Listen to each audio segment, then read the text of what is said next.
അമേരിക്കയിലെ ടെക്സസിൽ നാശം വിതച്ച മിന്നൽ പ്രളയ ദുരന്തത്തിന്റെ പശ്ചാത്തലത്തിൽ പ്രാർത്ഥിക്കാൻ ആഹ്വാനം ചെയ്ത് വൈറ്റ് ഹൌസിന് കീഴിലുള്ള ഫെയ്ത്ത് ഓഫീസ്. ഹൃദയം നുറുങ്ങിയവർക്ക് കർത്താവ് സമീപസ്ഥനാണ്, മനമൊരുകിയവരെ അവിടുന്ന് രക്ഷിക്കുന്നുവെന്ന സങ്കീർത്തനം 34:18 ഉദ്ധരിച്ച് അമേരിക്കൻ സമൂഹത്തോട് പ്രാർത്ഥിക്കാനാണ് വൈറ്റ് ഹൌസ് ഫെയ്ത്ത് ഓഫീസ് അഭ്യർത്ഥിച്ചത്.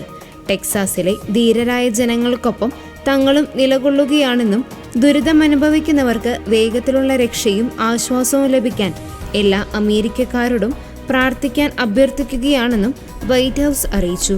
അമേരിക്കയുടെ ക്രിസ്തീയ വിശ്വാസം മുറുകെ പിടിക്കുക എന്ന ലക്ഷ്യത്തോടെയും കുടുംബങ്ങളെ ശക്തിപ്പെടുത്തുന്നതിനും മതസ്വാതന്ത്ര്യം സംരക്ഷിക്കുന്നതിനുമുള്ള ശ്രമങ്ങളിൽ വിശ്വാസാധിഷ്ഠിതമായ സ്ഥാപനങ്ങളെയും കമ്മ്യൂണിറ്റി സംഘടനകളെയും ആരാധനാലയങ്ങളെയും സഹായിക്കുന്നതിനായും വൈറ്റ് ഹൌസ് കേന്ദ്രമാക്കി ഡൊണാൾഡ് ട്രംപ് ആരംഭിച്ച വിഭാഗമാണ് ഫെയ്ത്ത് ഓഫീസ്.